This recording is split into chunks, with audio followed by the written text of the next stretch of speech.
ഓം കാർപ്പണ്യദോഷോപഗതസ്വഭാവകവൃക്ഷാമുക്തം ധർമ്മസമൂഢചേതക യശ്രേയസ്യാ നിശ്ചിതം ബ്രൂഹി തന്മേ ശിഷ്യസ്തേഹം ചാതിമാം താം പ്രപന്നം.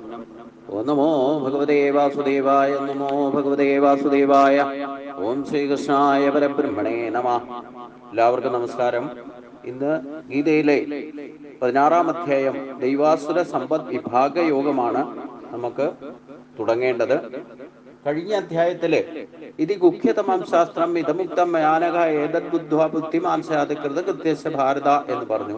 ഉത്തമ പുരുഷൻ ആരെന്ന് മനസ്സിലാക്കിക്കൊണ്ട് ഉത്തമ ഭക്തനായിട്ട്, കറകളഞ്ഞ ഭക്തനായിട്ട് മാറി ഈ ശാസ്ത്രത്തെ യഥാവിധി മനസ്സിലാക്കിക്കൊണ്ട് അതനുസരിച്ചുകൊണ്ട് ബുദ്ധിമാന്മാരിൽ ബുദ്ധിമാനായി കൃതകൃത്യനായി അവനവന്റെ കർത്തവ്യ കർമ്മങ്ങളിൽ കൃതകൃത്യനായി ഭവിക്കുന്ന യഥാർത്ഥ ഉത്തമ മനുഷ്യൻ ഉണ്ടാകേണ്ട, മനുഷ്യന് ലഭിക്കുന്നതായ യഥാർത്ഥ ഭക്തിയോഗ സിദ്ധി രോഗക്ഷേമമായിട്ട് ലഭിക്കുന്നത് എന്താണ് എന്നും അതിന് വിരുദ്ധമായിട്ട് ജീവിച്ചാൽ അവർക്ക് വന്ന് ഭവിക്കുന്നത് എന്തൊക്കെയാണ്, അവരുടെ സ്വഭാവം എന്തായിരിക്കും എന്നാണ്. അതായത് യഥാർത്ഥ ഫലസിദ്ധി, ഭഗവാൻ പറഞ്ഞതനുസരിച്ച് ജീവിച്ചാൽ അതിൽ നിന്ന് കിട്ടുന്ന സിദ്ധിയാണ് ദൈവിക സമ്പത്ത് എന്ന് പറയുന്നത്.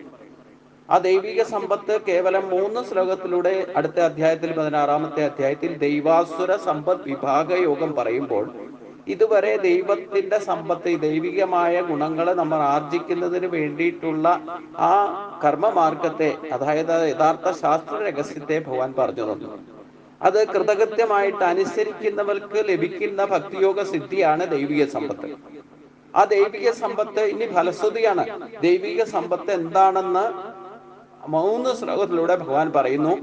അതിന് വിരുദ്ധമായിട്ട് ജീവിച്ചാൽ, ഈ ഭഗവാൻ പറയുന്ന ശാസ്ത്രം അനുസരിക്കാതെ തന്നിഷ്ടത്തിന് ജീവിച്ചാൽ അവർക്ക് ലഭിക്കുന്നത് ആസുരി സമ്പത്തായിരിക്കും. ആസുരി സമ്പത്ത് ആർജിക്കാൻ വേണ്ടിയിട്ടല്ല നമ്മൾ ഇതൊക്കെ പഠിക്കുന്നതും ചെയ്യുന്നതും. പക്ഷെ ആസുരി സമ്പത്ത് എന്തൊക്കെയാണെന്ന് അറിയണം. നമ്മളിൽ തന്നെ ആസുരി സമ്പത്താണ് അവിദ്യാദി ദോഷങ്ങളെ കൊണ്ടാണ് ജനിക്കുന്നത്.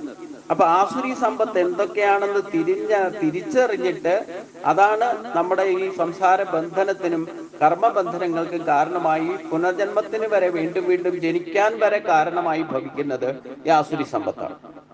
അപ്പൊ ആസുരി സമ്പത്താണ് നമ്മുടെ ജീവിതത്തിൽ ഏറ്റവും കൂടുതൽ പ്രശ്നങ്ങൾ ഉണ്ടാക്കുന്നത്. അതുകൊണ്ട് ആസുരി സമ്പത്തിന് അർഹതയോടുകൂടി തന്നെയാണ് നമ്മൾ ജനിക്കുന്നത്. അത് അവിദ്യാദി ദോഷങ്ങളാണ് ആദ്യം സൃഷ്ടിക്കപ്പെട്ടിരിക്കുന്നത്. തന്നെ പ്രകൃതിയിൽ തന്നെ ആസുരി സമ്പത്താണ് നിറഞ്ഞു നിൽക്കുന്നത്. ഗുണങ്ങളിൽ തന്നെ തമോ ഗുണമാണ് ഏറ്റവും കൂടുതൽ. അജ്ഞതയും അവിദ്യാദി ദോഷങ്ങളുമാണ് പ്രപഞ്ചത്തിൽ. തമോ ഗുണത്തിന്റെ എഫക്റ്റാണ് കൂടുതൽ. ഒരു ദിവസത്തിൽ തന്നെ കാലക്രമം അനുസരിച്ച് തന്നെ ടോട്ടൽ കൽപ്പാന്തകാലം എടുത്താൽ തന്നെ അതിൽ ഏറ്റവും കൂടുതലുള്ള കാലം എന്ന് പറയുന്നത് ആസുരി സമ്പത്താണ്.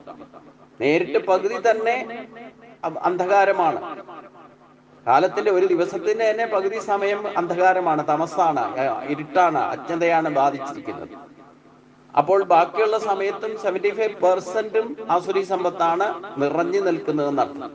അപ്പൊ ആസുരി സമ്പത്ത് എന്തൊക്കെയാണ്? നമ്മുടെ സ്വഭാവത്തിലും ആസുരി സമ്പത്തായിരിക്കും 75%. പ്രത്യേകിച്ചും കലിയുഗവും കൂടെ ആയതുകൊണ്ട് നമ്മുടെ ദൈവിക സമ്പത്ത് നമുക്കുണ്ട്. ഈ ദൈവം തന്നിരിക്കുന്ന ശക്തിയുടെ 50% ഇല്ലാതെ ഈ ആസുരി സമ്പത്ത് കൊണ്ട് തന്നെ ജീവിക്കാൻ സാധ്യമല്ല. ഒരു നിരീശ്വരവാദിയും യുക്തിവാദിയും ഒക്കെ ജീവിക്കുന്നത് ഈ ആസുരി സമ്പത്ത് കൊണ്ടാണെങ്കിലും അവരിലും ഈശ്വരന്റെ ഗുണമുണ്ട്. അതുകൊണ്ടാണ് അവർ ജീവിച്ചിരിക്കുന്നത്. ഇല്ലെങ്കിൽ ഒരു നിമിഷം പോലും ജീവിച്ചിരിക്കാൻ സാധ്യമല്ല. അപ്പൊ ആസുരി സമ്പത്ത് അറിവിലേക്ക് വേണ്ടിയിട്ട് എന്തൊക്കെയാണെന്ന് കൃത്യമായിട്ട് ഭഗവാൻ പറഞ്ഞു തരുന്നുണ്ട്. അത് മനസ്സിലാക്കിയിട്ട് അത് ഒരിക്കലും ആർജിക്കാൻ വേണ്ടിയിട്ടല്ല, അത് ഉണ്ടാക്കാൻ വേണ്ടിയിട്ടല്ല. നമ്മളിൽ ഉണ്ട്, അത് ഇല്ലാതെയാക്കണം, അതിനെ അതിക്രമിക്കണം. അതിനു വേണ്ടിയിട്ടാണ് ഭഗവാൻ ഈ ശാസ്ത്രത്തെ.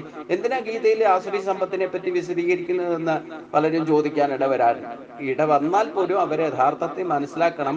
നമ്മളിലുള്ള ഏറ്റവും വലിയ നമ്മുടെ നാശത്തിന് കാരണമായ എല്ലാവിധ പ്രശ്നങ്ങൾക്കും കാരണം ആസുരി സമ്പത്താണ്. അപ്പം 16-ാമത്തെ അധ്യായം പ്രശ്നങ്ങളും ആ പ്രശ്നങ്ങൾക്ക് പരിഹാരവുമാണ് 17-ാമത്തെ അധ്യായം ശ്രദ്ധാത്രയം പറയുന്നത്. 18-ാമത്തെ അധ്യായം പിന്നെ സാരസംഗ്രഹമാണ്. ഈ 17 അധ്യായങ്ങളുടെയും സാരസംഗ്രഹമാണ്. അപ്പൊ അതുകൊണ്ട് അതൊന്നോടെ ക്രോഡീകരിച്ച് പറയുന്നേ ഉള്ളൂ. അപ്പൊ ഗീത യഥാർത്ഥത്തിൽ അടുത്ത 2 അധ്യായം കൊണ്ട് അവസാനിക്കുകയാണ്. ഈശ്വരൻ പറഞ്ഞിരിക്കുന്ന ഈ ഗീതാശാസ്ത്രത്തെ യഥാവിധി മനസ്സിലാക്കി ബുദ്ധിമാന്മാരിൽ ബുദ്ധിമാനായി കൃതകൃത്യനായി ജീവിക്കുന്ന മനുഷ്യന് ദൈവിക സമ്പത്ത് ലഭിക്കും. അവൻ അതുകൊണ്ട് അനായാസന ജീവിതം, ദുഃഖരഹിതമായ ജീവിതം സമ്പന്നമാക്കി ഭഗവാനിലേക്ക് തന്നെ എത്താനുള്ള അർഹത അവന് മാത്രമേ ലഭിക്കൂ. അതിനപ്പുറത്തേക്ക് അതിന് വിരുദ്ധമായിട്ട് ജീവിക്കുന്നവർക്ക് എല്ലാ ആസുരി സമ്പത്തിന് അർഹത ഓൾറെഡി അവർക്കുണ്ട്. അത് പരിപോഷിപ്പിച്ചുകൊണ്ട് ജീവിച്ചാൽ സംസാര ബന്ധനത്തിലും താപത്രയങ്ങളിലും മുങ്ങിപ്പൊങ്ങി പ്രശ്നങ്ങളുടെ നടുവിൽ ഈ പ്രാരാബ്ധം കൊണ്ട് തന്നെ മരിക്കും. പ്രാരാബ്ധത്തിൽ തന്നെ വീണ്ടും വന്ന് ജനിക്കും. ഈ ജനന മരണങ്ങൾക്ക് കാരണമായി ഭവിക്കും. സംസാര ബന്ധനത്തിൽ നിന്ന് ഒരിക്കലും അവർ മുക്തരാകുന്ന പ്രശ്നമേ ഇല്ല. ഇനി ഭക്തരാണെങ്കിൽ തന്നെ ഈ ദൈവിക സമ്പത്ത് നമ്മുടെ കയ്യിലുണ്ട്. അതിനെ അപ്ഗ്രേഡ് ചെയ്ത് അത് വേണ്ട വിധത്തിൽ ഉപയോഗിക്കാൻ പഠിക്കണമെങ്കിൽ ഈ ശാസ്ത്രം പഠിക്കണം. ഗീതാശാസ്ത്രം പോലെ ഇത്ര സ്പഷ്ടമായിട്ട് പറഞ്ഞു തരുന്ന ഉപനിഷത്തുകളും ബ്രഹ്മസൂത്രവും ഇതിലെ പുരാണങ്ങളും ഒക്കെ വായിച്ച് കിട്ടുന്ന തത്വത്തെ വളരെ ലളിതമായിട്ട് ഒരു മനുഷ്യനെ എങ്ങനെ ആചരിക്കണം എന്ന്, മനുഷ്യന്റെ ജീവിതത്തിലെ എല്ലാ ഘട്ടങ്ങളെ പറ്റിയും അവൻ എങ്ങനെ നിത്യജീവിതത്തിൽ അതിനെ പ്രയോജനപ്പെടുത്താം എന്ന് കൃത്യമായിട്ട് അനുസരിക്കാൻ തക്കവണ്ണം അനുഭവിക്കാൻ സുഖമുള്ള വിധത്തിൽ അത് സാക്ഷാത്കരിക്കാൻ ഇത്ര എളുപ്പമായൊരു ശാസ്ത്രം ഈ ഭാരതവർഷത്തിൽ ഉണ്ടായിട്ടില്ല. അവിദ്യാദി ദോഷങ്ങളെ കൊണ്ട് ആണ് വ്യാസദേവന് പോലും പിന്നെ ഇതൊക്കെ എഴുതി വെച്ചിട്ട് ദുഃഖിക്കേണ്ടായിട്ട് വന്നത്. എന്നിട്ട് കഥ പറഞ്ഞിട്ടും ഈ കഥയൊക്കെ നമ്മളത് ഭാഗവതം പറഞ്ഞത് ശരിക്കും യഥാർത്ഥ ഭക്തിയിലേക്ക് എത്താൻ വേണ്ടിയിട്ടാണ്. പക്ഷെ നമ്മൾ എന്നിട്ടും എത്തിയിട്ടില്ല എന്ന് പറഞ്ഞു കഴിഞ്ഞാൽ ഈ ശാസ്ത്രം പഠിക്കാത്തതുകൊണ്ടാണെന്നാണ്. അപ്പൊ അതുകൊണ്ട് ഈ ശാസ്ത്രത്തെ ഭാഗവതം വായിച്ചാലും ഗീത വായിച്ചാലും യഥാർത്ഥ ശാസ്ത്രത്തെ മയാനഖനായിട്ട്, അതായത് യഥാവിധി മനസ്സിലാക്കണം. താത്വികമായ കർമ്മത്തെ അല്ലെങ്കിൽ താത്വികമായ ലക്ഷ്യത്തെ മനസ്സിലാക്കണം. തത്വജ്ഞാനത്തിന്റെ പ്രയോജനത്തെ മനസ്സിലാക്കണം.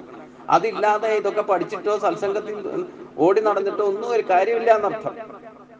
ഭക്തരാണെന്ന് പ്രകടന ഭക്തിയുണ്ടോ പ്രത്യക്ഷ ഭക്തിയുണ്ടോ കാര്യമില്ല. അപ്പൊ ദൈവിക സമ്പത്ത് എന്താണെന്ന് 3 ശ്ലോകത്തിലൂടെ പറയുന്നത് അത് ഒന്നൊന്നായിട്ട് മനസ്സിലാക്കിക്കൊണ്ട് ഇതൊക്കെ നമ്മുടെ കയ്യിലുണ്ടോ ഇല്ലെങ്കിൽ ഉണ്ടാക്കണം. ആ 26 ഗുണങ്ങളാണ് ദൈവിക സമ്പത്ത്. ഈ 26 ഗുണങ്ങളിലെ 50% നമ്മുടെ സ്വഭാവത്തിൽ, ആസുരി ഭാവത്തിലുള്ളവർക്കും ദൈവിക ഭാവത്തിലുള്ളവർക്കും, അതായത് ഭക്തർക്കും ഭക്തി ഇല്ലാത്തവർക്കും ഒക്കെ 50% പ്രവർത്തിതമാണ്. അതാണ് ദൈവാധീനം എന്ന നിലയിൽ താൻ പാതി ദൈവം പാതി എന്നുള്ള കണ്ടീഷനിൽ ഈശ്വരൻ നമുക്ക് നൽകിയിരിക്കുന്നത്. അപ്പൊ ഒരു യുക്തിവാദിയായാലും നിരീശ്വരവാദിയിലും ജീവിക്കുന്നത് ഈ 50% ദൈവിക സമ്പത്ത് കൊണ്ട് തന്നെയാണ്. യാതൊരു സംശയമില്ല. അവരത് മനസ്സിലാക്കുന്നില്ല എന്ന് മാത്രമേ ഉള്ളൂ. അപ്പൊ ഈ ദൈവിക സമ്പത്ത് എല്ലാവർക്കും കോമണൈസ് ചെയ്ത് എല്ലാവർക്കും ഡിസ്ട്രിബ്യൂട്ട് ചെയ്തിട്ടുണ്ട്.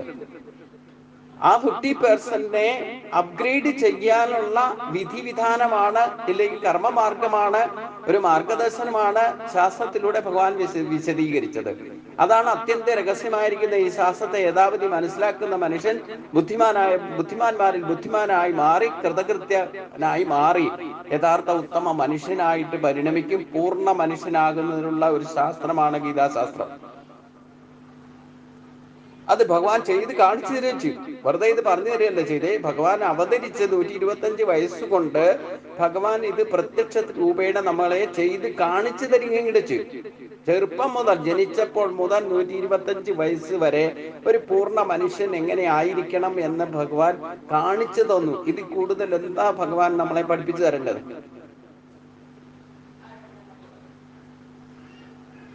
എന്നിട്ടും ജീവിച്ചിരിക്കുന്ന മനുഷ്യര് അദ്ദേഹത്തിന്റെ കൂടെ ജീവിച്ചിരുന്നവർ പോലും മനസ്സിലാക്കിയില്ല. അപ്പൊ പിന്നെ നമ്മളെങ്ങനെ മനസ്സിലാക്കുക അല്ലെ?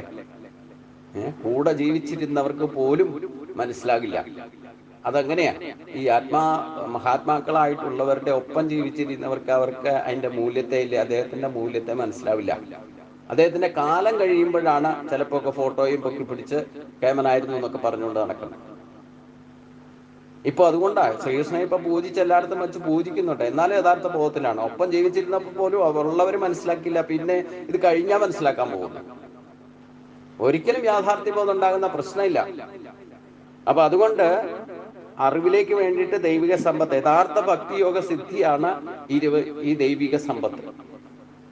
ഭഗവാൻ പറഞ്ഞതനുസരിച്ചാൽ ഈ ദൈവിക സമ്പത്തിന് അവൻ പൂർണ്ണനായിട്ട് അർഹനാകും. ഇത് മനസ്സിലാക്കണമെങ്കിൽ തന്നെ ദൈവിക സമ്പത്തോടുകൂടി ജനിച്ചവനെ സാധിക്കുമെന്ന് ഭഗവാൻ തന്നെ പറയുന്നുണ്ട്. കാരണം പാപരാഹിത്യം വരണം, അല്ലാതെ ഇതൊന്നും പറഞ്ഞാലും മനസ്സിലാവില്ല. ഇത് കേൾക്കാൻ യോഗം കിട്ടണമെങ്കിൽ, ഇത് പഠിക്കണം എന്ന് തോന്നണമെങ്കിലും പാപരാഹിത്യം വരാത്തവർക്ക് 16 പ്രാവശ്യം ഗംഗയിൽ പോയി കുളിച്ചാലും പോലും അതുകൊണ്ട് പ്രായച്ചിത്തമായി എന്നൊക്കെ നമുക്ക് സമാധാനിക്കാന്നുള്ളൂ. ജന്മവാസന വിടാതെ പാപരാഹിത്യം വരുന്ന പ്രശ്നമില്ല. അത് കറയായിട്ട് പറ്റിപ്പിടിച്ചിരിക്കും ജന്മവാസന. അതിനെയും കൂടെ കഴുകി കളയണം എന്നർത്ഥം. അപ്പൊ അതുകൊണ്ട് ആ ശുദ്ധി വന്നവർക്ക്, അതായത് ഉത്തമ മനുഷ്യനായിട്ട് ഗീതാശാസ്ത്രത്തെ യഥാവിധി മനസ്സിലാക്കി അവൻ മേധാബുദ്ധിയിലെ ഗുണദോഷങ്ങളെ തിരിച്ചറിയുന്ന അവസ്ഥയിലേക്ക് എത്തിയാൽ ഇനി പറയുന്ന കാര്യങ്ങൾ തിരിച്ചറിയണം. ഗുണദോഷങ്ങളെ തിരിച്ചറിയാനുള്ള അധ്യായമാണ് 16-ാമത്തെ അധ്യായം. ഞാൻ പറഞ്ഞു, നമ്മുടെ ചിന്തയിലും വാക്കിലും പ്രവൃത്തിയിലും എല്ലാ കർമ്മങ്ങളിലും നമ്മൾ കാണുന്നതിലും കേൾക്കുന്നതിലും എല്ലാത്തിലും ഗുണവും ദോഷമുണ്ട്.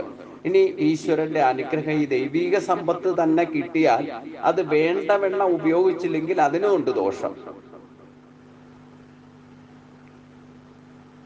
ഇപ്പൊ പഞ്ചസാര മധുരമുണ്ട്, ഇഷ്ടമില്ലാത്തവരില്ല. അത് ഇഷ്ടം പോലെ കിട്ടിയാൽ അത് കഴിക്കാൻ, അതിന്റെ ഗുണം മനസ്സിലാക്കണം. പക്ഷേ ഷുഗറുള്ള ആള് പഞ്ചസാര കഴിച്ചാലോ ദോഷം ഉണ്ടാവും. അപ്പൊ ഈ ഷുഗറിലും ഉണ്ടല്ലോ ദോഷം. അപ്പൊ നമ്മൾ കഴിക്കുന്ന അല്ലെങ്കിൽ എല്ലാ സംഗതിയിലും പ്രപഞ്ച സൃഷ്ടിയിലുള്ള എല്ലാത്തിലും ഈ ഗുണമുണ്ട് ദോഷമുണ്ട്. ഇത് രണ്ടും ഇല്ലാതെ നിലനിൽക്കുകയില്ല എന്നർത്ഥം. ഈ രണ്ടില്ല എന്ന് മനസ്സിലാക്കണം. അതാണ്, രണ്ട് ഭാവത്തിലാണ് പ്രപഞ്ചത്തിൽ പ്രത്യക്ഷത്തിൽ നിലനിൽക്കുന്നത്. അത് കണ്ടും കേട്ടും മനസ്സിലാക്കിക്കൊണ്ട് എന്തിലും ഒന്നിൽ തന്നെ ഗുണമുണ്ട് ദോഷമുണ്ട്. അതിൽ ഗുണത്തെ ഉപയോഗിക്കാൻ പഠിക്കണം. അതാണ് ഒന്നിനെ അദ്വൈത ഭാവം എന്ന് പറഞ്ഞാൽ തന്നെ അതാ. ആ സത്യം നശിക്കാത്തത് എന്താണ് ഗുണം, ദോഷമുണ്ട്, അതിൽ എന്താണ് ഗുണം എന്ന് കണ്ടെത്തണം. ആ ഗുണത്തെ ഉപയോഗിച്ചാൽ അത് ദൈവിക സമ്പത്തായി. അതിന്റെ ദോഷമായോ ആസുരി സമ്പത്തായി.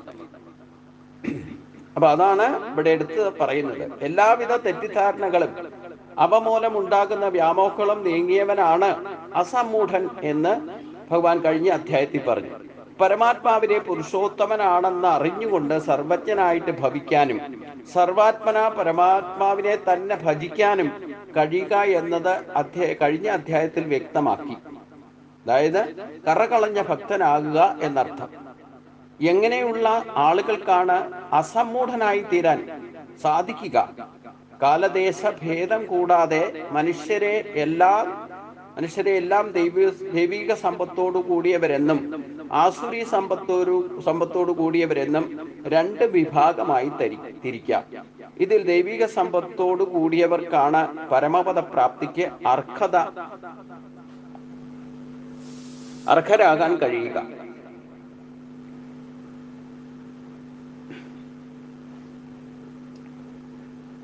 മനുഷ്യരുടെ ഇടയിൽ തന്നെ രണ്ട് കൂട്ടരുണ്ട്, രണ്ട് വിഭാഗമുണ്ട്. ഒരു കൂട്ടര് ദൈവിക സമ്പത്തോടുകൂടി ജനിച്ചവരും രണ്ടാമത്തത് ആസുരി സമ്പത്തോടുകൂടി ജനിച്ചവരും. ഈ ദൈവിക സമ്പത്തോടു കൂടിയവർക്കാണ് പരമപദ പ്രാപ്തിക്ക് അർഹത. അതും അർഹതയുള്ളൂ. ഈശ്വരനെ ഭജിക്കാത്തവർക്ക് അർഹത തന്നെയില്ല. ഇനി ഭജിക്കാൻ തുടങ്ങുന്നവർ കുറച്ച് ദൈവിക സമ്പത്തോടു കൂടിയവരാണ് ഭഗവാനെ ഈശ്വര വിചാരത്തോടു കൂടി ജീവിക്കുന്നത്. ഇനി ഭൗതിക നേട്ടങ്ങൾക്ക് വേണ്ടിയിട്ടാണെങ്കിലും പ്രത്യക്ഷ ഭക്തി രൂപേണ ആണെങ്കിലും ഭജിക്കാൻ തോന്നണമെങ്കിൽ തന്നെ അത് ദൈവിക സമ്പത്തിന്റെ ഒരു ഭാഗമാണ്. അപ്പൊ ദൈവിക സമ്പത്തോടു കൂടി ജനിച്ചവർക്കാണ് പരമപദ പ്രാപ്തിക്ക് അർഹതയാണ് ഇവിടെ പറയുന്നത്. അർഹത യോഗ്യതയാക്കണം എന്നുണ്ടെങ്കിൽ ശാസ്ത്രം പഠിച്ചിട്ട് അത് അനുസരിക്കണം. അനുകരിച്ചാലും യോഗ്യത കിട്ടില്ല, അനുസരിച്ചാൽ മാത്രമേ യോഗ്യത കിട്ടൂ.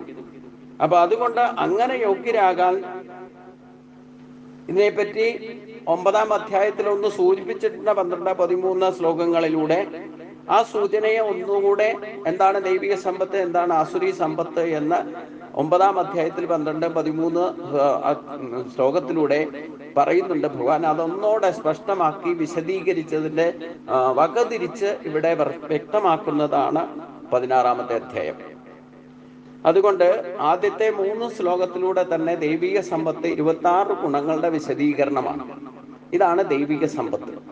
ഇത് നമ്മളുടെ സ്വഭാവത്തിൽ, നമ്മുടെ അനുഭവത്തിൽ നമുക്ക് ഇതുവരെ എന്തൊക്കെ അനുഭവത്തിലുണ്ട്, ഇല്ലേ നമ്മുടെ സ്വഭാവത്തിൽ ഇതെങ്ങനെയൊക്കെയാണ് പ്രകടമാകുന്നുണ്ടോ എന്നൊക്കെ ഒന്ന് തിരിച്ചറിഞ്ഞിട്ട് അത് ഇല്ലെങ്കിൽ ഉണ്ടാക്കാൻ ശ്രമിക്കുക എന്നുള്ളതാണ് കരണീയമായിട്ടുള്ളത്. നമുക്ക് ചെയ്യാൻ കഴിയുന്ന എന്താ?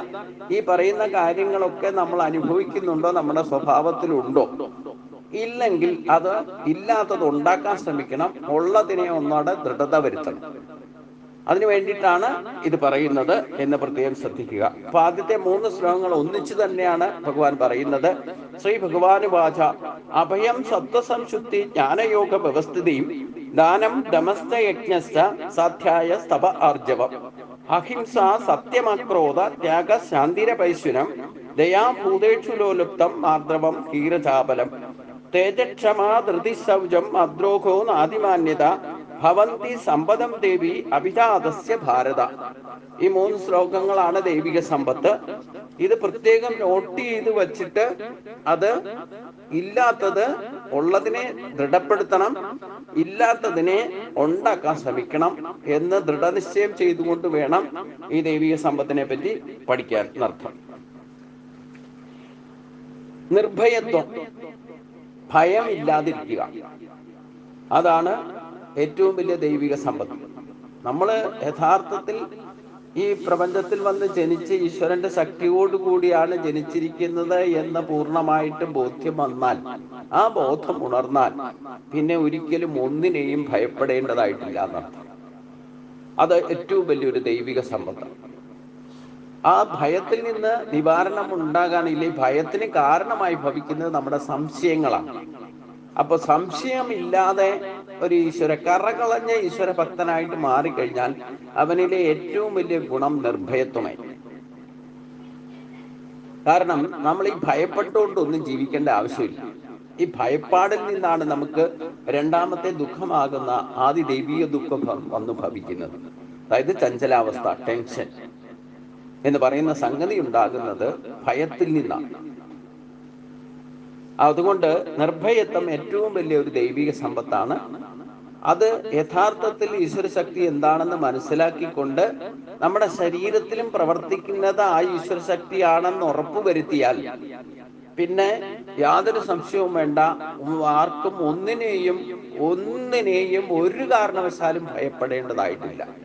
കാരണം ഈശ്വരനേക്കാൾ വലിയൊരു ശക്തി ഒന്നും ഈ പ്രപഞ്ചത്തിലില്ല. മനുഷ്യന്റെ എത്ര വലിയ ടെക്നോളജി കൊണ്ട് എന്തൊക്കെ ഉണ്ടാക്കിയാലും വേണ്ടില്ല, ഈശ്വരനേക്കാൾ വലിയതായിട്ട് ഒരു ശക്തി, ബ്രഹ്മ ഊർജത്തെക്കാൾ വലിയൊരു ഊർജം ഒരു ആണവോർജത്തിനും ഇല്ല എന്ന് മനസ്സിലാക്കുക. അതുകൊണ്ട് ആ ഒരു നിർഭയത്വം തന്റെ ഉള്ളിലിരിക്കുന്ന ആ അണുവായിരിക്കുന്ന സർവ്വവ്യാപി ആയിരിക്കുന്ന വിഷ്ണുവിന്റെ അംശമാകുന്ന ആ ജീവനാണ് എൻ്റെ ശരീരത്ത്. അതൊരിക്കലും നാശമില്ലാത്തതാണ്.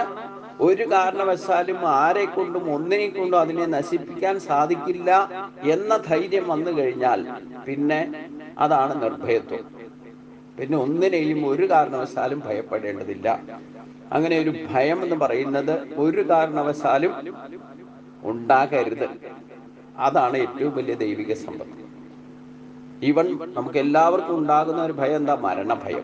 എത്ര ജ്ഞാനിയായിരുന്നാലും വേണ്ടില്ല, അവസാനം മരിക്കുന്ന അവസ്ഥ വന്നു കഴിഞ്ഞാൽ അപ്പം ഭയമായി ചഞ്ചലാവസ്ഥ വരും. ഈ ദൂരെ ചെയ്ത സത്സംഗങ്ങളും ഈ പാരായണങ്ങളും ഒക്കെ നിസ്സാരമായിട്ടില്ലെങ്കിൽ അതുകൊണ്ടൊന്നും ഒരു ഫലമില്ലാത്തൊരവസ്ഥയിലേക്ക് വരും, മരണഭയം വന്നു ഭവിച്ചാൽ. അതുകൊണ്ട് ഏറ്റവും വലിയ ഭയം എന്താ? മരണഭയം. ആ മരണഭയം ഇല്ലാതെ വന്നാൽ തന്നെ ഏറ്റവും വലിയ നിർഭയത്വമാണ്. അപ്പൊ അതുകൊണ്ട് അതുണ്ടാകണമെങ്കിൽ, ആ നിർഭയത്വം ഉണ്ടാകണമെങ്കിൽ എന്ത് വേണം? അന്ധകരണ ശുദ്ധി ഉണ്ടാകും. അന്ധകരണ ശുദ്ധി ഉണ്ടാകുമ്പോഴേ നമുക്ക് ഈശ്വരം ആ മൂഢത്വം എല്ലാം പോയിട്ട് യഥാർത്ഥ ശക്തി എന്താന്ന് മനസ്സിലാക്കിക്കൊണ്ട് അതിന് ഉപാസിക്കാൻ സാധിക്കും. ആ അന്ധകരണ ശുദ്ധി അകത്തും പുറത്തും ഒരേപോലെ. രാഷ്ട്രീയക്കാരുടെ കൂട്ടാകരുത്. അവർ ചിന്തിക്കുന്നത് ഒന്നായിരിക്കും, പറയുന്നത് വേറൊന്നായിരിക്കും, പ്രവൃത്തിയിൽ വരുമ്പോൾ മൂന്നാമത് ഒരു വഴിക്കായിരിക്കും. അപ്പൊ ഒരിക്കലും കോർഡിനേഷൻ ഉണ്ടാവില്ല. അങ്ങനെ ഉള്ള ഒരു സ്വഭാവം ഉണ്ടെങ്കിൽ അത് അന്ധകരണ ശുദ്ധിയല്ല. നമ്മൾ സാധാരണ രാഷ്ട്രീയക്കാർ മാത്രമല്ല, നമ്മൾ സാധാരണ തന്നെ ചിന്തിച്ചാൽ മനസ്സിൽ ചിന്തിക്കുന്നതായിരിക്കല്ല ചിലപ്പോൾ പറയുന്നത്, പ്രവർത്തിക്കുന്നത് വേറൊരു വിധത്തിലായിരിക്കും. പിന്നെ നമ്മൾ ബന്ധുക്കളോടോ ഇല്ലെങ്കിൽ നമുക്ക് അടുപ്പമുള്ളവരോട് പെരുമാറുന്നതും അടുപ്പമില്ലാത്തവരോട് പെരുമാറുന്നതും ഒക്കെ നമ്മുടെ സ്വഭാവത്തിൽ തന്നെ നമ്മൾ ചിലതൊക്കെ മറച്ചു വെച്ചുകൊണ്ട് പ്രവർത്തിക്കുന്നുണ്ടെങ്കിൽ, പ്രകടഭാവം കാണിക്കുന്നുണ്ടെങ്കിൽ അതൊക്കെ അന്ധകരണ ശുദ്ധിയില്ലായ്മ. നമ്മളെ മനസ്സിൽ തന്നെ ഒരു വഴി എന്തെങ്കിലും ഒരു കാലത്ത് എത്ര ഇഷ്ടമുള്ളവരായാലും നമുക്ക് മനസ്സിൽ പിടിക്കാത്ത ഒരു വാക്ക് പറഞ്ഞാൽ മതി, അത് മനസ്സിൽ നിന്ന് തേച്ചു മാച്ച് കളയാൻ പറ്റില്ല. അവരെ കാണുമ്പോഴൊക്കെ എങ്കിലും നമ്മൾ ആ വാക്ക് ഓർമ്മ വരും. എന്നാലും ചിലപ്പോൾ അവരോട് നമ്മുടെ അടുത്ത് ക്ഷമ ചോദിക്കുകയോ ഇല്ല, അവരതെല്ലാം മറന്നിട്ട് നമ്മുടെ അടുത്ത് ഇഷ്ടം കൂടി പ്രവർത്തിക്കാനൊക്കെ തുടങ്ങുകയൊക്കെ ചെയ്തു കഴിഞ്ഞാൽ നമ്മൾ അവരോട് വീണ്ടും അടുപ്പത്തോടുകൂടി പെരുമാറുകയൊക്കെ ചെയ്യും. പക്ഷേ നമ്മളെ എന്നോ കേട്ടിട്ടുള്ളവരിൽ നിന്ന് കേട്ടിട്ടുള്ള ആ ശബ്ദവും ഇല്ലെങ്കിൽ ആ വാക്കുകളും ഒന്നും ജന്മം ചെയ്താൽ മറക്കില്ല. ഇത് അന്ധകരണ ശുദ്ധി എന്ന് പറയാൻ പറ്റില്ല. അത് ഏതെങ്കിലും ഒരു അവസരത്തിൽ നമ്മളത് മനസ്സിൽ വച്ചുകൊണ്ട് പെരുമാറാൻ ഇടപെടും. അതുകൊണ്ട് അതിനെയൊക്കെ തേച്ച് മാറ്റി കളയണം. അപ്പൊ എല്ലാ തരത്തിലും ഒരു തരത്തിലും കറയില്ലാത്ത ഭക്തി ഉണ്ടാകുന്നതാണ് അന്ധക്കരണ ശുദ്ധി എന്ന് പറയുന്നത്. നമ്മൾ എന്താണോ ചിന്തിക്കുന്നത് അത് തന്നെ പറയാനും ആ ഭാവം തന്നെ പ്രകടമാക്കാനും അതനുസരിച്ച് പ്രവർത്തിക്കാനും നമുക്ക് സാധിക്കണം. അതാണ് അന്ധക്കരണ ശുദ്ധി എന്ന് പറയുന്നത്. പിന്നെ ഒന്നൊന്നായിട്ട് നോട്ട് ചെയ്യണം. 26 ഗുണങ്ങളാണ്. മൂന്നാമത്തതാണ് ജ്ഞാനയോഗത്തിലുള്ള നിഷ്ഠ. അതാണ് ആധ്യാത്മികയിൽ നിത്യനായിരിക്കണമെന്ന് കഴിഞ്ഞ അധ്യായത്തിൽ പറഞ്ഞ നിർമ്മാനമോഹാദി ദസംഗദോഷ ആധ്യാത്മ നിത്യ വിനിവർത്ത കാമുക. ഈ ശാസ്ത്രം പഠിച്ചാല് അതിൽ നിത്യനായിട്ടിരിക്കണം.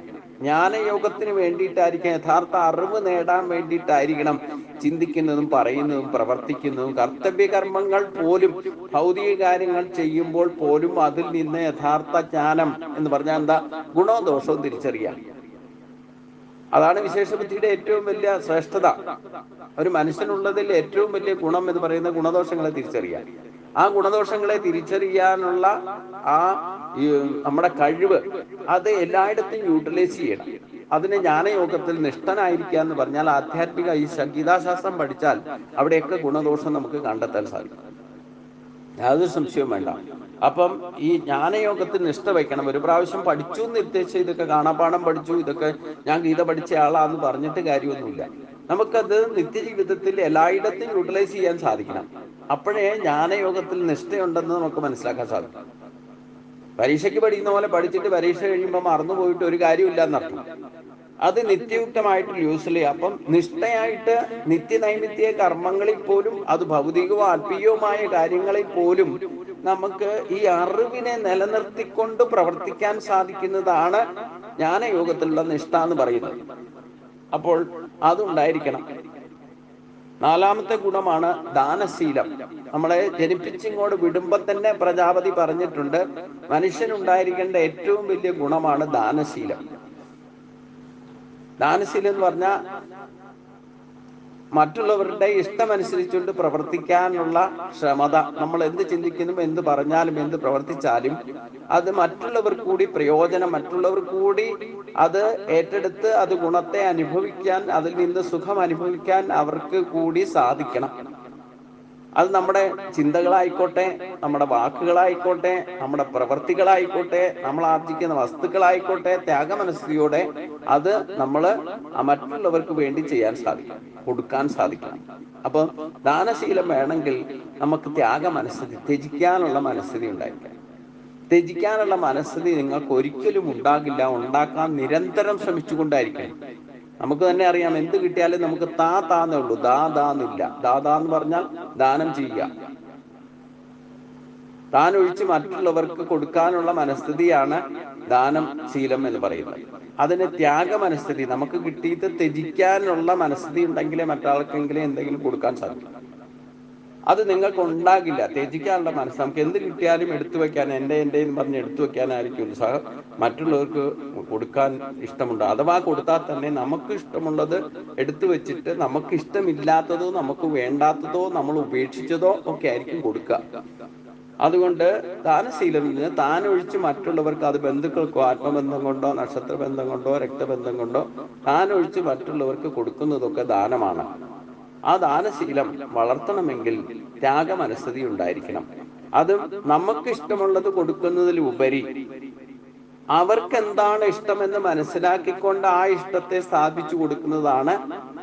അവരുടെ പ്രീതി നമുക്ക് നമ്മിൽ ഉണ്ടാകണമെങ്കിൽ അങ്ങനെയായിരിക്കും പെരുമാറുന്നത്. നമുക്ക് ഇഷ്ടമുള്ളത് നമുക്ക് തന്നെ, കുട്ടികൾക്കോ നമ്മൾ എവിടെയെങ്കിലും വിസിറ്റ് പോകുമ്പോഴോ നമുക്ക് ഇഷ്ടമുള്ളതായിരിക്കും മേടിച്ചുകൊണ്ട് പോകുന്നത്. ഒരു പക്ഷേ നമുക്ക് അവർക്ക് എന്താണ് ഇഷ്ടം എന്ന് അറിയില്ല. കാരണവന്മാർക്കാണെങ്കിൽ എന്തെങ്കിലും കൊടുക്കണം എന്ന് ഉദ്ദേശിച്ചിട്ടുണ്ടെങ്കിൽ ഇതുവരെയൊക്കെ നമ്മുടെ ഇഷ്ടമനുസരിച്ചുകൊണ്ട് അവർ നമ്മളെ വലുതാക്കി കൊണ്ടുവന്നെങ്കിൽ, അച്ഛനായാലും അമ്മയായാലും അവരുടെ ഇഷ്ടം എന്താണെന്ന് അറിഞ്ഞുകൊണ്ട് അവർക്ക് ഇഷ്ടമുള്ളത് സാധിച്ചു കൊടുത്താൽ അതായിരിക്കും ഏറ്റവും ശ്രേഷ്ഠം. അറിയാതെ ചെയ്യുന്നത് പോട്ടെ, അറിയാതെ നിങ്ങൾ മേടിച്ചോണ്ട് പോയാലും ഇല്ലെങ്കിൽ എന്തെങ്കിലും കൊണ്ട് കൊടുക്കാന്ന് വെച്ചുകൊണ്ട് വിളിച്ചോണ്ട് ഇല്ല കൊണ്ട് കാര്യമായിട്ട് നിങ്ങൾ വലിയ എന്താ പറഞ്ഞേ അഹങ്കാരത്തോടു കൂടി ഞാൻ ഇന്ന കാര്യം ചെയ്തു എന്ന് വിചാരിച്ചുകൊണ്ട് ചിലപ്പോൾ അവിടെ ചെന്ന് അത് കൊടുക്കുന്ന സമയത്ത് അവർക്ക് അത് ഇഷ്ടമല്ല എന്ന് പറയും. നിങ്ങൾക്ക് എന്തുമാത്രം മനോദുഃഖം ഉണ്ടാകുമെന്ന് വിചാരിച്ചോളൂ. നമ്മളെല്ലാം ത്യജിച്ച് അവർക്ക് കൊടുക്കാൻ വേണ്ടിയിട്ട് വലിയ താല്പര്യത്തോടു കൂടി കുറെ കാലങ്ങൾക്ക് ശേഷം കാണുന്നതാണ്, എന്തെങ്കിലും കൊണ്ട് കൊടുത്തേക്കാൻ ഉദ്ദേശിച്ചുകൊണ്ട് നമുക്ക് ഇഷ്ടമുള്ളത് മേടിച്ചുകൊണ്ട് പോയി അവിടെ കൊടുത്ത് ചിലപ്പോൾ കുട്ടികൾക്ക് വരെ കൊടുക്കുമ്പോൾ ചിലപ്പോൾ അത് അവർക്ക് ഇഷ്ടമായില്ല എന്ന് പറയും. ഒന്നുകിൽ കളർ കൊണ്ടായില്ല, ഇല്ലെങ്കിൽ അതിൻ്റെ മോഡൽ ശരിയല്ല, ഇങ്ങനെയൊക്കെ പറഞ്ഞിട്ട് ചിലപ്പോൾ മുഖത്തടിച്ച പോലെ പറയുന്നവരും ഉണ്ടെന്നാണ്. അപ്പം ദാനശീലം ചെയ്യുമ്പോഴും ഇഷ്ടവസ്തു ദാനം ചെയ്യുക എന്ന് പറഞ്ഞാൽ നമുക്ക് ഇഷ്ടമുള്ളത് കൊടുക്കുക എന്നും അതിനർത്ഥമാക്കാം.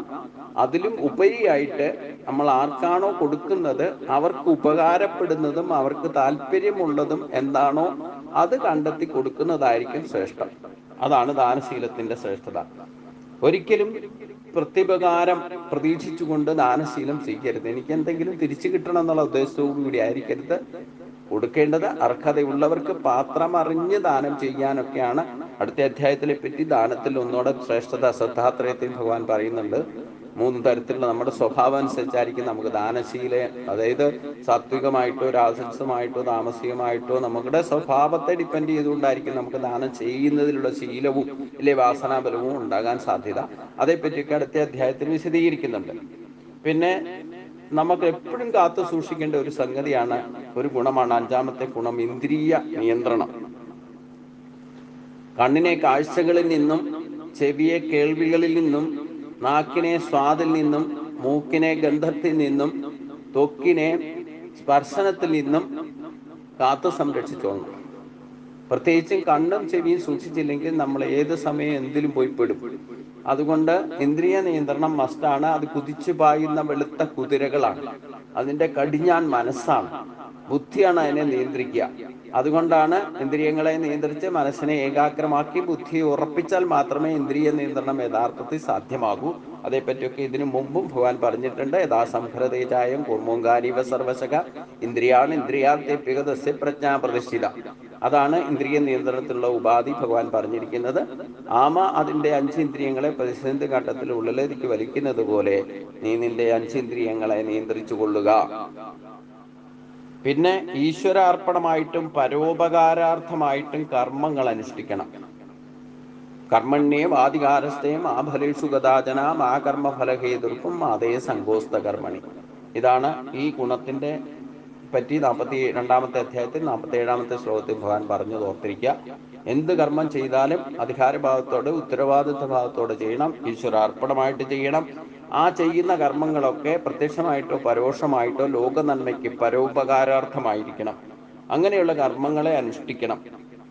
പിന്നെ ആധ്യാത്മിക തത്വപഠനം.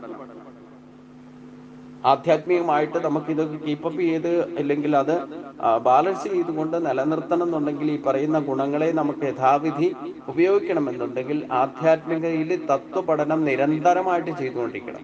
ഇതൊക്കെ കാണാപ്പാഠം പഠിച്ചു എന്ന് വിചാരിച്ചുകൊണ്ട് ഞാൻ ഗീതയൊക്കെ പഠിച്ചിട്ടിരിക്കുക, അല്ലെ ഭാഗവതം പഠിച്ചിട്ടിരിക്കുക എന്നൊന്നും പറഞ്ഞിട്ടൊന്നും കാര്യമില്ല.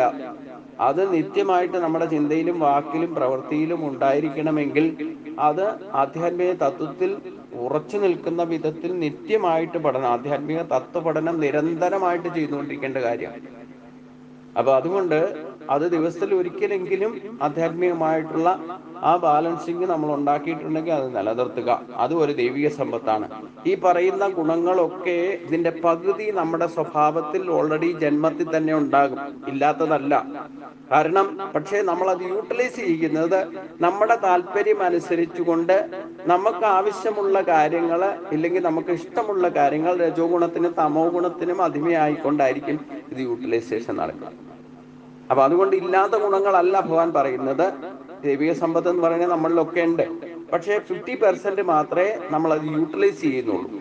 അത് നമ്മുടെ താല്പര്യം അനുസരിച്ച് ഇഷ്ടാനിഷ്ടങ്ങൾ അനുസരിച്ചുകൊണ്ടായിരിക്കും, നമ്മുടെ കർമ്മവാസനയും ജന്മവാസനയൊക്കെ അനുസരിച്ചുകൊണ്ട് ആണ് ഉപയോഗിക്കുന്നത് എങ്കിൽ അതൊക്കെ സംസാര ബന്ധനത്തിനും ഗുണദോഷങ്ങളെ തിരിച്ചറിയാതെ ചെയ്താൽ ഈ ഉള്ള ഗുണങ്ങൾ പോലും നമുക്ക് ചിലപ്പോൾ അവിദ്യാദി ദോഷങ്ങൾക്ക് പാത്രമായിട്ട് 3 തരത്തിലുള്ള ദുഃഖങ്ങളും 3 തരത്തിലുള്ള ബന്ധനങ്ങളും ഭവിക്കും. അത് തന്നെയാണ് സംസാര ബന്ധനം, പ്രാരാബ്ധം എന്നൊക്കെ ഇതിനു മുമ്പ് ഞാൻ വിശദീകരിച്ചിട്ടുണ്ട്. അതുകൊണ്ട് ആധ്യാത്മിക തത്വപഠനത്തിൽ ഉറച്ചു നിന്നുകൊണ്ട് ഇതിനെ ഒക്കെ അപ്ഗ്രേഡ് ചെയ്യണം. 50% ശക്തി ഉള്ളതിനെ, ഈ ദൈവിക സമ്പത്ത് ഉള്ളതിനെ അതിനെ അപ്ഗ്രേഡ് ചെയ്യണമെന്നുണ്ടെങ്കിൽ ആധ്യാത്മികമായിട്ടുള്ള ഉയർച്ച നമ്മൾ നേടണം. അതിനെ തത്വങ്ങൾ അറിഞ്ഞിരിക്കണം. അതിനാണ് അത് പഠിച്ചുകൊണ്ടേയിരിക്കണം എന്ന് പറഞ്ഞത്. അതൊരു തപസ്സായിട്ട് ചെയ്യണം. അടുത്ത ഗുണമാണ് തപസ്. തപസ്സെന്ന് പറഞ്ഞാൽ നമ്മളെല്ലാവരും മനസ്സിലാക്കി വെച്ചിരിക്കുന്നത് എന്താ പറഞ്ഞേ, എല്ലാം കുടുംബവും ബന്ധവും എല്ലാം ഉപേക്ഷിച്ചിട്ട്, ഭൗതികമായിട്ടെല്ലാം ഉപേക്ഷിച്ചിട്ട് ഒരു വനത്തിൽ പോയിട്ട്, രാജാവും പണ്ടുള്ള രാജാക്കന്മാരെല്ലാം അവരവരുടെ ചക്രവർത്തി പദവിയും സ്ഥാനമാനങ്ങളും എല്ലാം ഉപേക്ഷിച്ചിട്ട് വനത്തിൽ പോയിരുന്ന നിശ്ചലമായിട്ടിരിക്കുന്ന തപസ് ചെയ്യുന്നതിലാണ് തപസ്സെന്ന് എല്ലാവരും ധരിച്ചിരിക്കുന്നത്. അതല്ല, കണ്ണുകൊണ്ട് കാണേണ്ട വിധത്തിൽ കാണുന്നത് തപസ്സാണ്. ചെവി കൊണ്ട് കേൾക്കേണ്ട വിധത്തിൽ കേൾക്കുന്നത് തപസ്സാണ്. ശരീരം കൊണ്ട് ചെയ്യേണ്ട കർമ്മങ്ങൾ യഥാവിധി ചെയ്യുന്നത് തപസ്സാണ്. അതായത് നമുക്ക് കിട്ടിയിട്ടുള്ള ഇന്ദ്രിയ ശക്തികൾ എന്തൊക്കെയാണെന്ന് മനസ്സിലാക്കിക്കൊണ്ട് എല്ലാവിധ ശക്തികളെയും, ഈശ്വരീയ ശക്തികളെ അത് വേണ്ട സമയത്ത് കൃത്യമായിട്ട് ഉപയോഗിക്കാൻ സാധിച്ചാൽ അതെല്ലാം തപസ്സായിട്ട് മാറണം.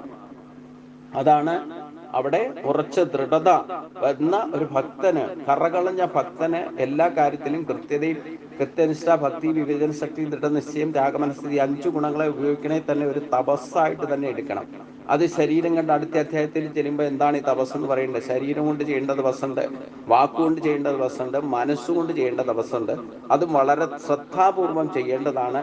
അത് അടുത്ത അധ്യായത്തിൽ ഒന്നോടെ ഭഗവാൻ വിശദീകരിക്കുന്നുണ്ട്. അതൊരിക്കലും ഉപേക്ഷിക്കരുതെന്ന് 18-ാം അധ്യായത്തിൽ ഭഗവാൻ പറയുന്നുമുണ്ട്. യജ്ഞദാന തപകർമ്മങ്ങൾ ഒരിക്കലും ഉപേക്ഷിക്കരുത് മനുഷ്യൻ. അപ്പൊ ദൈവിക സമ്പത്താണ് ഈ തപസ് എന്ന് പറയുന്നത്. പിന്നെ വക്രതയില്ലായ്മ.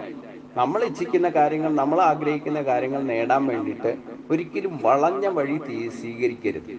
നമുക്ക് അർഹതയുള്ളതാണെങ്കിൽ നമുക്ക് തന്നെ വന്ന് ലഭിക്കും അത്. അപ്പൊ ഒരിക്കലും മറ്റൊരാൾക്ക് കിട്ടേണ്ടത് നമ്മൾ വളഞ്ഞ മാർഗത്തിലൂടെ നേടാൻ ശ്രമിക്കുന്നതാണ് വക്രബുദ്ധി എന്ന് പറയുന്നത്. അപ്പൊ വക്രബുദ്ധി ഇല്ലാതിരിക്കണം.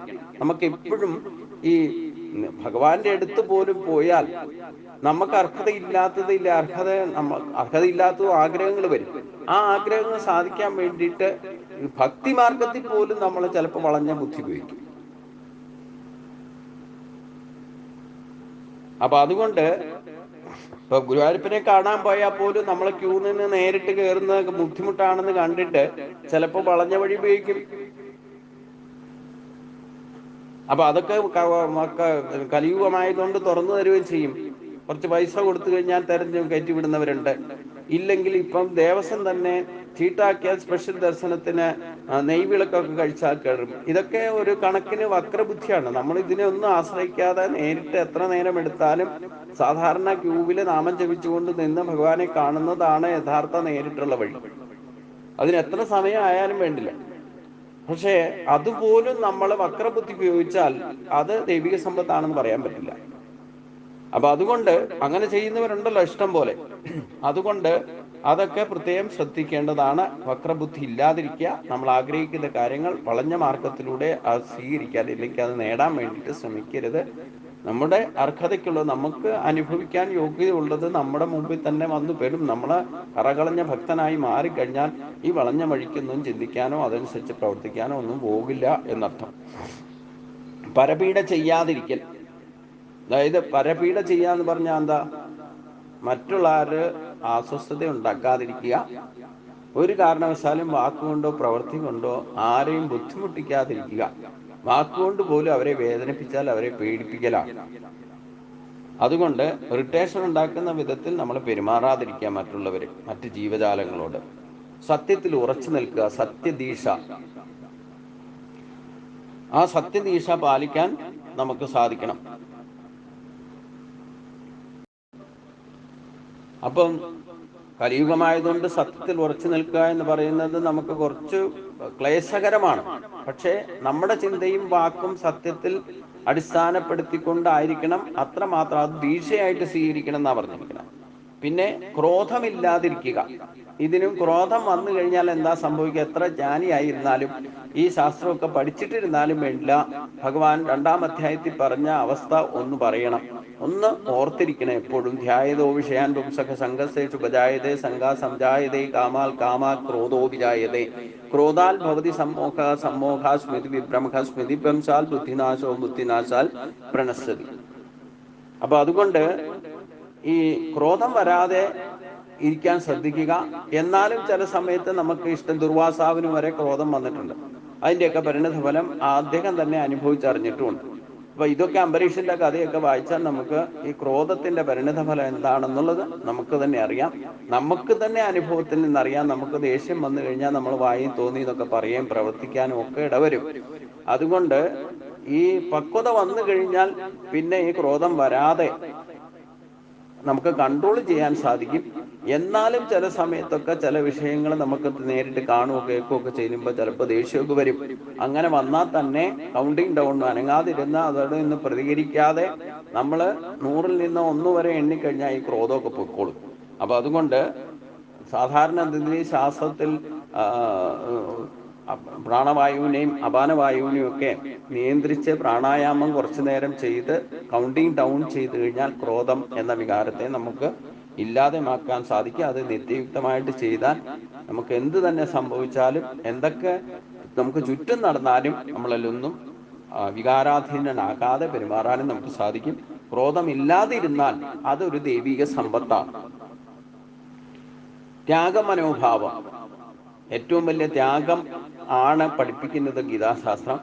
ഗീത എന്ന് നമ്മൾ ആവർത്തിച്ച് പറഞ്ഞാൽ തന്നെ ത്യാഗി എന്നവര്. അപ്പം ഏറ്റവും വലിയ ത്യാഗം എന്താണെന്ന് ഞാൻ പറഞ്ഞു. തൻ്റെ ഇഷ്ടങ്ങളെല്ലാം ത്യജിച്ചിട്ട് മറ്റുള്ളവരുടെ ഇഷ്ടത്തിന് വേണ്ടിയിട്ട് ജീവിതം സമർപ്പിക്കുന്നതാണ് ഏറ്റവും വലിയ ത്യാഗം. അത്തരത്തിലുള്ള ത്യാഗികളെയാണ് ഭഗവാൻ ഏറ്റവും ഇഷ്ടം. ഭഗവാനെ എല്ലാവരും തേടിപ്പോകുന്നു. അതേപോലെ കരഞ്ഞുകൊണ്ടിരിക്കുന്ന കുട്ടിയും തേടിപ്പോകുന്നത് അമ്മയാണ്. കാരണം എന്താ? ഈ ത്യാഗമനോഭാവത്തിന്റെ ഏറ്റവും വലിയ ശ്രേഷ്ഠത മാതൃത്വമാണ്. കാരണം കരഞ്ഞ് വാശി പിടിക്കുന്ന കുട്ടി അമ്മയെ തേടിപ്പോകാൻ കാരണം എന്താ? ഈ കുട്ടിയുടെ മുമ്പിൽ അമ്മ എല്ലാം ത്യജിച്ചിട്ട് കുട്ടിയുടെ കരച്ചിൽ മാറ്റാൻ ശ്രമിക്കും. അതാണ് ഏറ്റവും വലിയ ത്യാഗമനസ്ഥിതി. തൻ്റെ ഇഷ്ടങ്ങളെല്ലാം ത്യജിച്ച് കുട്ടിയുടെ ഇഷ്ടം അനുസരിച്ചുകൊണ്ട്, ആ ചെറിയ മനസ്സിന്റെ വലിപ്പം മനസ്സിലാക്കിക്കൊണ്ട് അതനുസരിച്ചുകൊണ്ട് കുട്ടിയുടെ ഇഷ്ടമനുസരിച്ച് തൻ്റെ ഇഷ്ടങ്ങളെല്ലാം ത്യജിക്കുന്ന മനോഭാവം ഉള്ളത് കൊണ്ടാണ് കരയുന്ന വാശി പിടിക്കുന്ന കുട്ടിയും അമ്മയെ വിളിക്കുന്നതും അമ്മയുടെ അടുത്തേക്ക് പോകുന്നതും. അതേപോലെ നമുക്ക് ഈ പറയുന്ന ഒരു ത്യാഗമനസ്ഥിതി ഉണ്ടായാൽ നമ്മളെ തേടി ആള് വരാൻ തുടങ്ങും.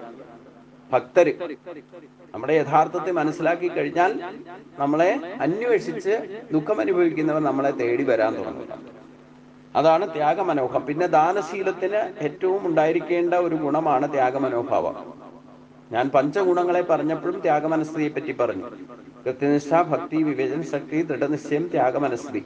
ഈ ത്യാഗമനസ്ഥിതി ഇല്ലെങ്കിൽ നമുക്ക് എന്തെങ്കിലും നേടണമെങ്കിൽ ഈ ത്യാഗമനസ്ഥിതിയും കൂടെ വേണം. ഇപ്പൊ ഈ പറയുന്ന ക്ലാസ് തന്നെ നിങ്ങൾക്ക് ഗീത തന്നെ പഠിക്കണം എന്നുണ്ടെങ്കിൽ, ഇത് ശ്രദ്ധയോടെ ഇരുന്ന് കേൾക്കണം എന്നുണ്ടെങ്കിൽ, ആ കേൾക്കുന്ന സമയത്ത് ബാക്കിയുള്ള കാര്യങ്ങളും ബാക്കിയുള്ള വിഷയങ്ങളും ഒക്കെ ധരിക്കണം. പൂർണ്ണമായിട്ട് ശരീരബോധത്തെ പോലും മറന്നിരുന്നത് കേട്ടാലേ യഥാർത്ഥത്തിൽ നിങ്ങൾക്ക് ഇത് ശ്രദ്ധിച്ച് മനസ്സിലാക്കാൻ സാധിക്കും. അപ്പോഴേ അത് ആത്മതലത്തിലേക്ക് റെക്കോർഡാവുള്ളൂ. അപ്പൊ അതുകൊണ്ട് ത്യാഗമനസ്ഥിതി വേണം. പിന്നെ അക്ഷോഭ്യത എന്ന് പറഞ്ഞാൽ ഈ വികാര വിചാരങ്ങൾക്ക് അടിമയാകാതെ ഇരിക്കുന്ന, നിത്യയുക്തനായിട്ട് അക്ഷോഭ്യനായിട്ട് വികാര വിചാരങ്ങൾക്ക് അടിമയാകാതെ ഇരിക്കുന്ന അവസ്ഥയ്ക്കാണ് അക്ഷോഭ്യത എന്ന് പറയുന്നത്. ക്ഷോഭ്യത എന്ന് പറഞ്ഞാൽ ഇത് വികാര വിചാരങ്ങൾക്ക് അടിമയായി പ്രവർത്തിക്കുക, അത് ഇല്ലാതിരിക്കുന്നതാണ് അക്ഷോഭ്യത. പിന്നെ ആസക്തി ഇല്ലാതിരിക്കുക. ആസക്തി എന്ന് പറഞ്ഞാൽ അത്യാഗ്രഹം, അതായത് ഒന്ന് കിട്ടിയാൽ പിന്നെയും അത് തന്നെ വേണമെന്ന് തോന്നുക, ഇല്ലേ അതുപോലുള്ളത് കൂടുതൽ വേണമെന്ന് തോന്നുക. ഇതാണ് ആസക്തി എന്ന് പറയുന്നത്. എത്ര കിട്ടിയാലും തൃപ്തി വരാത്ത അവസ്ഥയ്ക്കാണ് ആസക്തി എന്ന് പറയുക. അതില്ലാതിരിക്കുക. പിന്നെ ഒരു കാരണവശാലും ചെയ്യാൻ പാടില്ലാത്തതാണ് പരദൂഷണം. നമുക്ക് ഏറ്റവും വലിയ ഒരു ദോഷം എന്ന് പറയുന്നത് മറ്റുള്ളവരുടെയും ഈ പ്രപഞ്ചത്തിൽ തന്നെ നമുക്ക് കാണുന്നതും കേൾക്കുന്നതും ഒക്കെ അതിലെ അവിദ്യാദോഷം കൊണ്ട് തന്നെ അതിലെ ദോഷങ്ങളായിരിക്കും മുഴച്ചു നിൽക്കാതെ ആയിരിക്കും ആദ്യം കാഴ്ചപ്പാട്. അതായിരിക്കും കാണുകയും കേൾക്കുകയും ചെയ്യാം. എന്നിട്ട് നമ്മുടെ കേമത്വം കാണിക്കാൻ വേണ്ടിയിട്ട് അതിൽ കുറച്ച് മസാലയും കൂടെ ചേർത്തിട്ടായിരിക്കും. സത്യത്തിൽ നിങ്ങളിപ്പോൾ എന്തെങ്കിലും ദോഷം ആരില്ലോ എന്തെങ്കിലും പ്രത്യക്ഷത്തിൽ ഒരാൾ ചെയ്യുന്ന തെറ്റ് കണ്ടു എന്ന് വിചാരിക്കാം. ആ തെറ്റ് കണ്ടാൽ പോലും മറ്റൊരാളോട് പറയുമ്പം അത് അതേപടി അല്ല പറയാം. അത് നമ്മുടെ കേമത്വം കൂടെ കാണിക്കാൻ വേണ്ടിയിട്ട് കുറച്ച് കോസിപ്പൊക്കെ ചേർത്ത് മസാല ചേർത്തിട്ടായിരിക്കും പറയാം. കാരണം ഈ അവതരണം കുറച്ച് കേമായിരുന്നാൽ അവർ കേൾക്കുന്നവർക്ക് കുറച്ചുകൂടെ സന്തോഷമാവും, അവർ കേട്ട് മനസ്സിലാക്കാനിട വരും. അപ്പൊ നേരിട്ട് കണ്ടത് ചിലപ്പോൾ കുറച്ചുകൂടെ ദൂഷ്യപ്പെടുത്തിക്കൊണ്ട്, ഇല്ലേ കുറച്ചുകൂടെ കേമത്വം കാണിക്കാൻ വേണ്ടിയിട്ട് അത് മറ്റേ ആൾക്ക് ആ പറയുന്ന തെറ്റ് ചെയ്യുന്ന ആളെ പറ്റി കുറച്ച് വിരോധവും കൂടെ ഉള്ളതാണെങ്കിൽ കുറച്ചുകൂടെ നിങ്ങളുടെ പേര് കേമാവും. നിങ്ങൾക്ക് കുറച്ചുകൂടെ ആ വ്യക്തിയിൽ ആരോടാണോ പറയുന്നത് അവരുടെ പ്രീതി കണ്ടെത്താനും സാധിക്കും. അപ്പൊ ഇങ്ങനെ പരദൂഷണം രൂപീകരണം ഉണ്ടാകുന്നു. അപ്പം ചില സമയത്ത് നാരദരെ പോലുള്ള ഒരു പരദൂഷണം നടന്ന് പറഞ്ഞു തരത്തിരുന്നു. അങ്ങനെ ഒരു വിഖ്യാതിയും കൂടെ നാരദർക്ക് വന്ന് ഭവിച്ചിട്ടുണ്ട്. പക്ഷേ ചിലതൊക്കെ ചില സമയത്ത് പ്രകൃതിയിൽ സംഭവിക്കാൻ വേണ്ടിയിട്ട് ചിലതൊക്കെ ഈ ഇൻഫർമേഷൻ കിട്ടാതെ നമ്മൾ പ്രതികരിക്കില്ലല്ലോ. പക്ഷേ ഇത് ഒരു സ്വഭാവത്തിൽ ഏറ്റവും വലിയ പരദൂഷണം ചെയ്യാന്ന് പറയുന്നത് പരദൂഷണം ചെയ്യാതിരിക്കുന്നതാണ് ദൈവിക സമ്പത്ത്. ചെയ്യുന്നത് അത് നമ്മളെയൊക്കെ തന്നെ ദോഷം ചെയ്യുന്നത് മാത്രമല്ല, നമ്മൾ ഒരാൾ തെറ്റ് ചെയ്യുന്നത് കണ്ടിട്ട് അത് അതേപടി പറഞ്ഞാൽ പോലും ആ വ്യക്തി ചെയ്ത തെറ്റിന്റെ പാപദോഷത്തിന്റെ 50% പറയുന്ന ആൾക്ക് അനുഭവിക്കേണ്ടി വരും. ഇതൊക്കെ ദണ്ഡനീതിയിൽ പറയുന്ന കാര്യങ്ങളാണ്. ഇപ്പൊ നമ്മൾ ഒരാൾ തെറ്റ് ചെയ്യുന്ന കണ്ടു, നേരിട്ട് നമ്മൾ കണ്ടതാണ്, സാക്ഷിയാണ്. അത് നമ്മൾ ഏറ്റു പറഞ്ഞാൽ ആ പാപിയായിരിക്കുന്ന ആള് തെറ്റ് ചെയ്ത ആളുടെ പാപദോഷത്തിന്റെ 50% ഇത് പറഞ്ഞു കൊടുക്കുന്ന ആൾക്ക് കിട്ടും. ഈ ദോഷഫലം അറിഞ്ഞു കഴിഞ്ഞാൽ പിന്നെ പരദൂഷണം ചെയ്യാൻ പോവില്ല. അപ്പൊ പരദൂഷണം ചെയ്യാതിരിക്കുക എന്നുള്ളതാണ് ദൈവിക സമ്പത്ത്. അത് നമ്മൾ കണ്ടിട്ടുമില്ല, കേട്ടിട്ടില്ല, വേറെ ആരെങ്കിലും പറയണ കേട്ടിട്ട് ഇല്ലെങ്കിൽ അങ്ങനെ പറഞ്ഞാലോ ആ പരദോഷത്തിൽ നിന്ന് 100% അതിന്റെ ദോഷം വരും. തെറ്റ് ചെയ്തവർക്ക് 100% അത് ശിക്ഷ അനുഭവിക്കേണ്ടി വരും.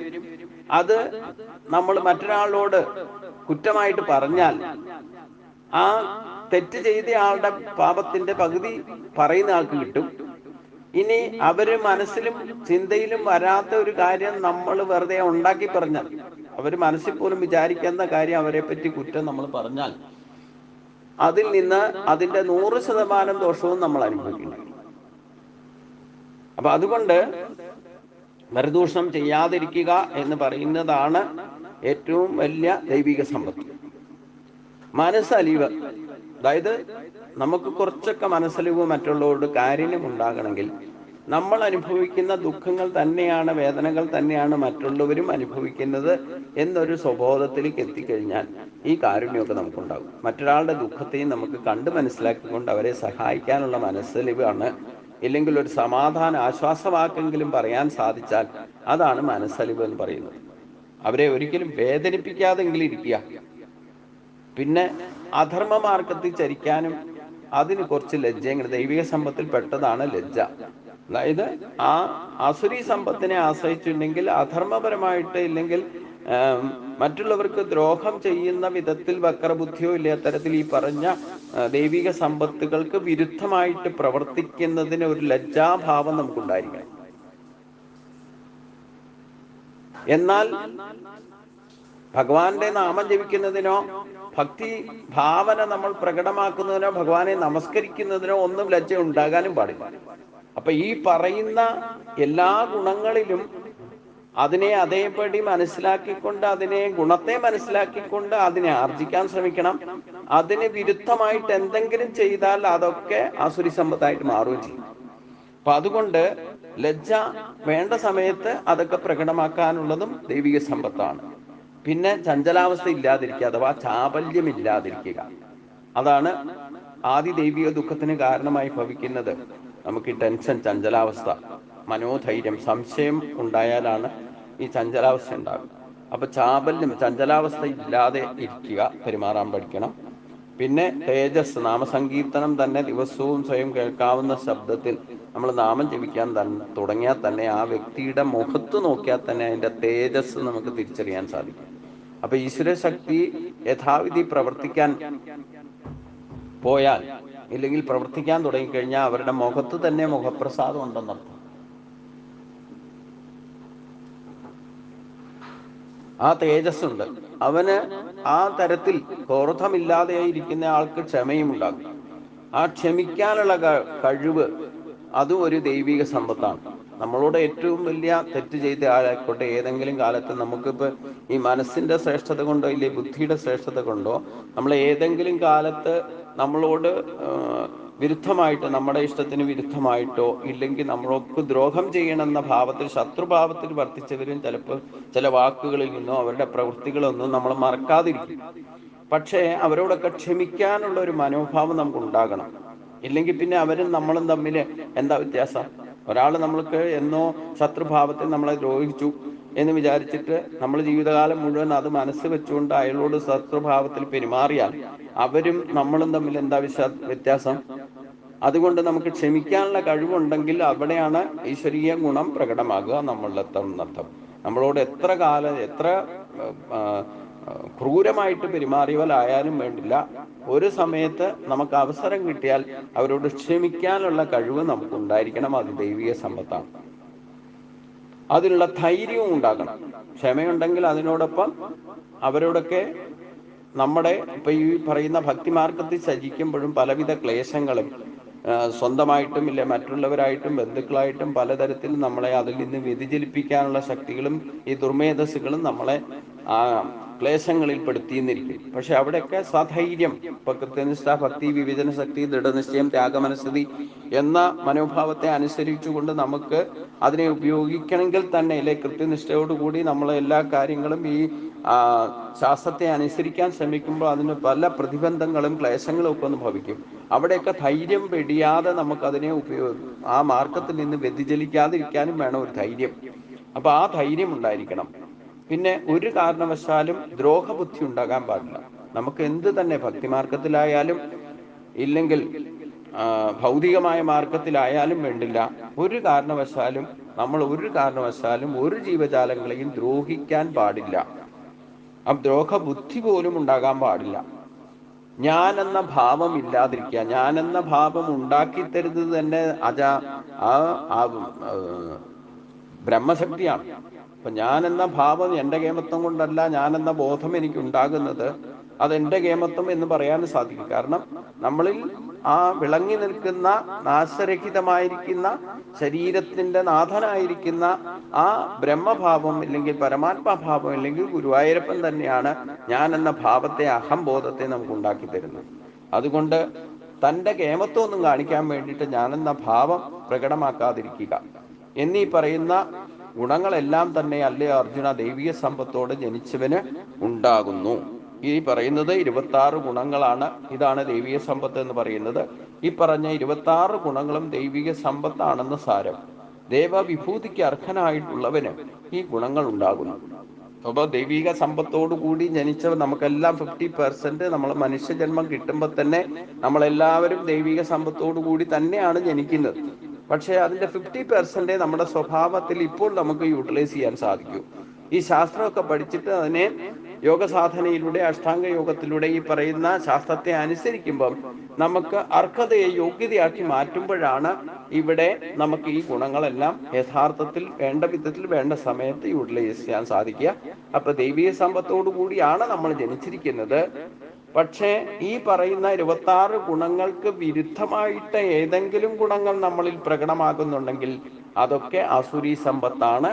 ഈ 26 ഗുണങ്ങളുടെ 50% ഗുണങ്ങളെല്ലാം തന്നെ നമ്മളിൽ എല്ലാവരിലും ഉണ്ട്.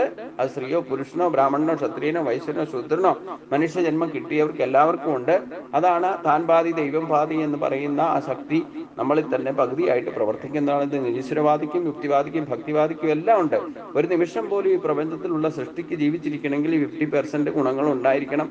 അത് നമ്മൾ ആവശ്യത്തിനനുസരിച്ച് അവരവരുടെ ഇച്ഛ അനുസരിച്ചുകൊണ്ട് അതിനെ ദുർവിനിയോഗം ചെയ്യുമ്പോഴാണ് അത് ദോഷമായിട്ട് നമുക്ക് ഭവിക്കുക.